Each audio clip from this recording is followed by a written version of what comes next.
Apa beza Kus Al-Hindi ni dengan ubat batuk yang lain?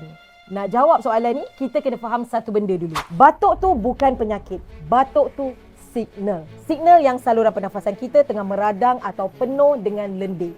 Kebanyakan ubat batuk dekat luar hanya fokus kepada menenangkan simptom. Dia buat tekak rasa berangin kejap, kurangkan rasa nak batuk, ada juga yang buat kita mengantuk.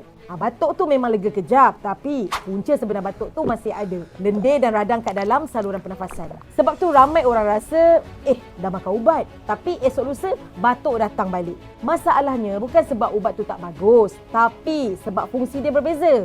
Ubat batuk biasa ni macam ubat kebas lah. Dia rasa sakit tu hilang, tapi luka belum sembuh. Kus Al-Hindi pula bantu sokong proses pemulihan luka tu dari dalam. Kus Al-Hindi ni bukan painkiller yang hanya tidurkan saraf korang.